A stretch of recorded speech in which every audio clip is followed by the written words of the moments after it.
So what were your teenage years like after you left school? For me, it was totally focused on my activities as a Jehovah's Witness. If I wasn't at my job, I would be out preaching morning, noon and night, 7 days a week, be at the Kingdom Hall a few times as well, which is where Jehovah's Witnesses have their meetings. Most of us would have the experience of having Jehovah's Witnesses knock on the doors. You know what goes through the mind of someone calling at a house like that? Well, I was always looking in the early days for an argument.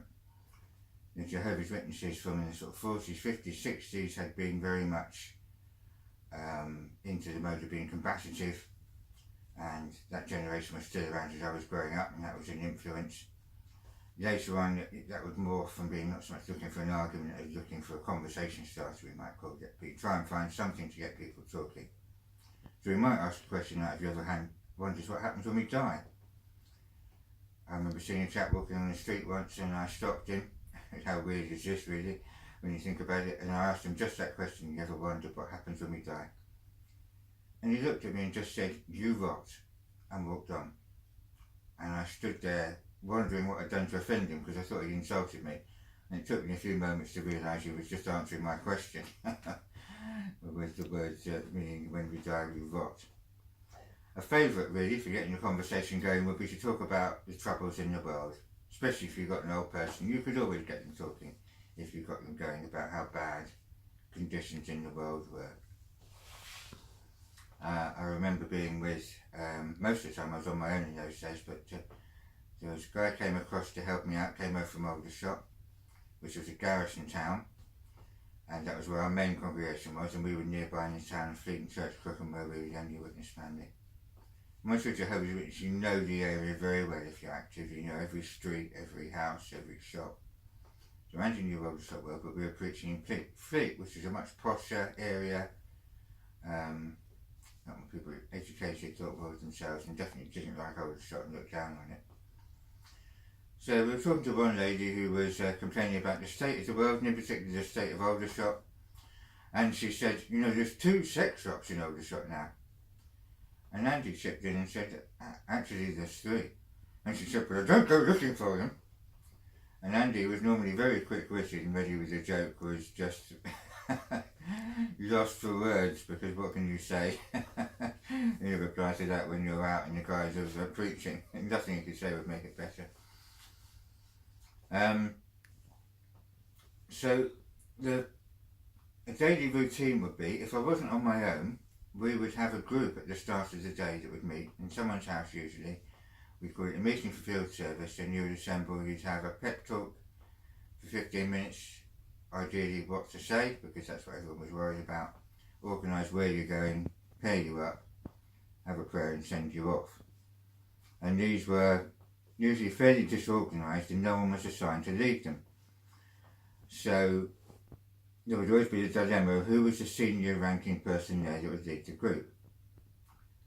So the ranks among Jehovah's Witnesses in a congregation are, you have the elders, which are all brothers. They're sort of unpaid lay clergy. There will be a group of them in any one congregation. Then you have ministerial servants who assist them, again, all males, brothers. Then you have any baptised male, and then you have sisters. The only thing that comes below the sisters in ranking are children. And it meant in those days that often I was the only baptised male at these groups. Therefore, I was a senior ranking person there. Notwithstanding, I was an uneducated 16-year-old, and there was women there with education and experience. One particular one was Honor. She was a real lady. She had dignity and class. She'd been an army officer's wife. She'd been pioneering for many years. She was more than twice my age, and a lot more intelligent and knew a lot more. But nonetheless, I outranked her and had to lead the group, tell her what to do, where to go, all the rest of it. I found it embarrassing and awkward at the time, even though she was dignity and grace itself, and I find it even more embarrassing when I look back on it. But Honor was quite a person. She pioneered for years alone in quite a difficult area, but the local people knew her and loved her. But one of the issues we had in our area was a lot of army property and RAF property. Aldershot, you can imagine, a huge amount of garrison area. Most of the witnesses didn't want to go onto those areas to preach because there were reports of the MPs rounding them up, taking them away, taking their cars away. But nonetheless, Honor and I felt we ought to give it a go. And in fact, the circuit overseer told me to go to the person responsible, the sort of camp commandant, I forget the exact rank, as a 16, 17-year-old and ask for permission. I mean, the CO is the equivalent of Jehovah's Witness of a bishop. Really, he should have done it. I don't know what he was thinking, sending me along, or it should have been the elders, but nonetheless, I was obedient, I went. And of course, if you ask someone in authority like that for permission to do something, the obvious answer for them is no, so I was turned down. I've been wise enough, I knew it was going to fail, I've been wise enough not to ask for permission for the congregation just for myself. So Honor thought, well, I haven't been refused, and she quietly in her own way carried on going, preaching in this area. And then one day she was stopped by 2 MPs, military policemen. If you've ever been confronted with them, they're rather intimidating. If you think about it, they've got to deal with drunk squaddies and paratroopers, you know, so they're more than up to coping with a well-spoken middle-aged lady. And they challenged Honor, do you have permission to be here? And she drew herself up with quiet dignity and said, I can assure you, I'm here on the highest authority. And they didn't challenge that and let her carry on. I used a different tactic. In the town fleet where I lived, we had RAF and military accommodation, and I thought I hadn't asked about fleet when I asked for permission, so I hadn't been turned down for that. And it was open, the policemen, postmen, milkmen, etc. went there.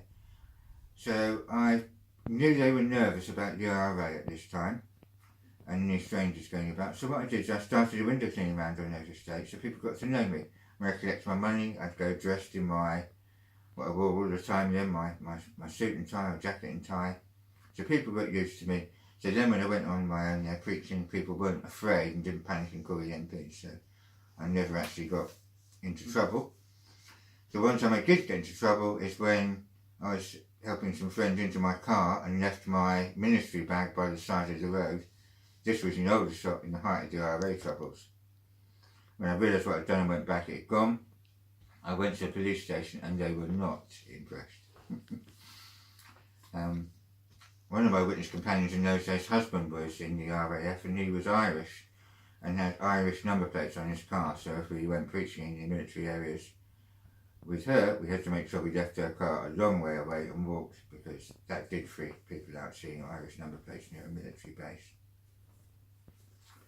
So I was so 100% committed to preaching and the witness activity that even my spare time and holidays revolved around preaching. Then at 16 I went to Scotland to visit friends and spent the entire time out preaching with them.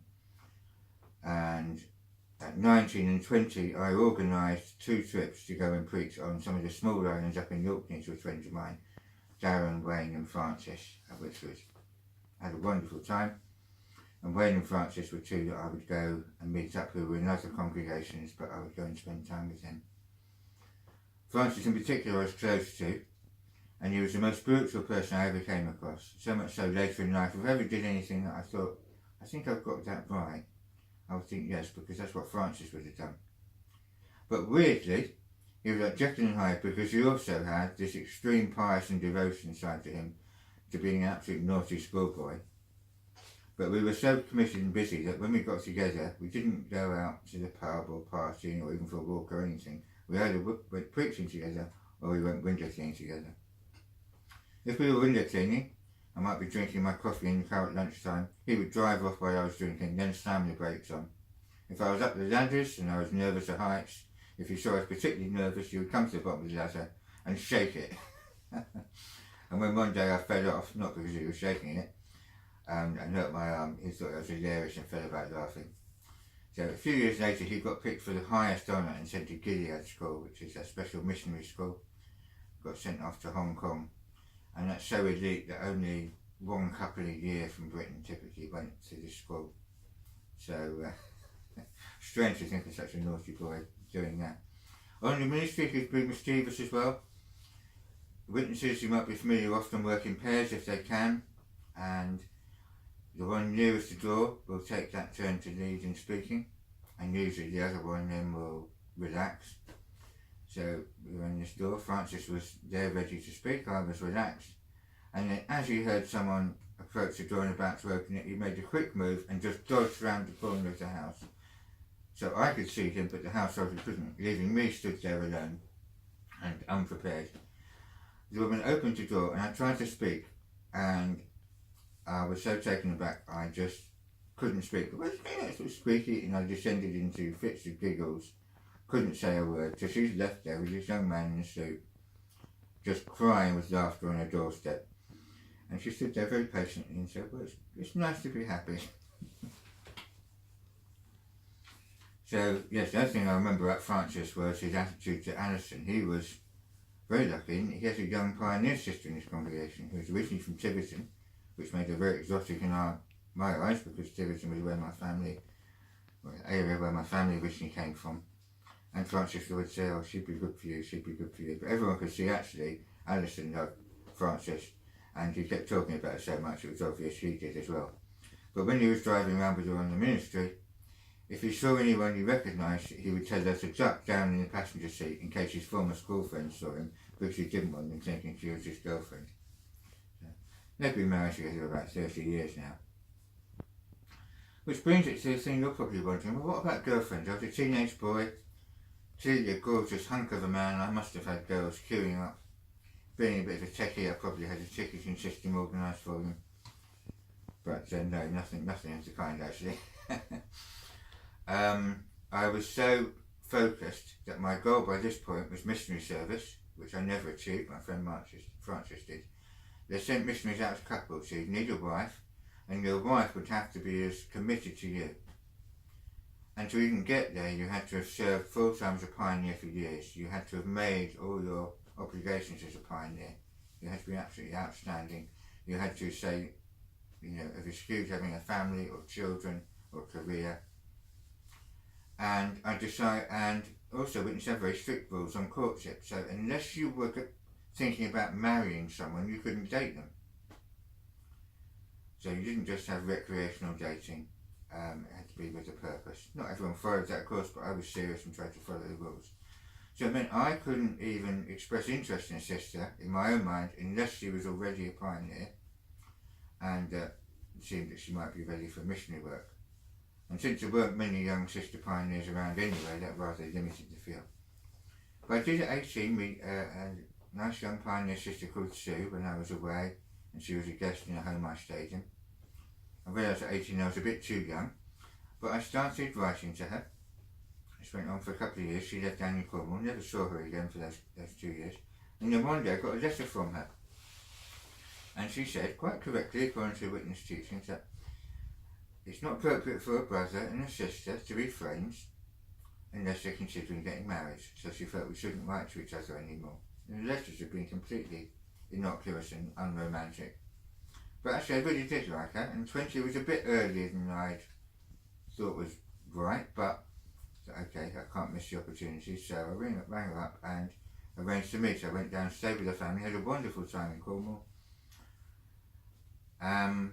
Everything was going so well, I was so happy, and then the last night of my stay I got a letter shoved on the door saying, I'm sorry, this is hurting me, sorry Andrew, I'm not good enough for you, I'll only hold you back. Now, I've realised in recent years that in the last year or so I'm a Spurgist. And so I tend to take things literally. So when someone says to you that you're sort of starting to date, that they're not good enough for you, I took that literally. And I thought, well, she is good enough for me. So for about the next 5 years, I would go in the summer down to Plymouth on holiday, go to the convention there, hoping that I would see her, which I usually did, and thinking she will come round and realise that she is good enough for me. I don't know how old I was when I realised that was just her letting me down tactfully. But actually I never had anything resembling a conventional girlfriend dated until I was in my 40s. So I didn't realise that's the sort of thing you did when you needed to politely dump someone. You don't tell them you're rubbish. If you said to me, look, you're rubbish, you're not good enough for me, I can't stand you, I would have thought, yeah, fair enough, I can believe that, and would have thought no more of it. But that's what an idiot I was. So ironically, there's me going around from house to house trying to tell people about the meaning of life, and really, I didn't know the ABCs that even an average 12-year-old would know about life. But talking about life, one final reminiscence, a good friend of mine later years called Matthew, and we were on a special school called NTS. We had to do this demonstration of how to talk to a Buddhist student. Well, neither of us had met a Buddhist, but the setup was that this Buddhist student, and Matthew would play that part, it was like a role play, was concerned about the prospect of reincarnation. And he was meant to come out with the line that he was worried about coming back endlessly, life after life, in the endless cycle. But Matthew failed to cue me this line, and I kept trying to play it out and give him the opportunity, and he failed to come out with the crucial line. So in the end I had to just plain ask him, how do you feel about the prospect of coming back endlessly, life after life after life? And Matthew looked at me and said, I don't know, he says, I just take each life as it comes. So I really don't know about life, but that's all I can do, take each life as it comes.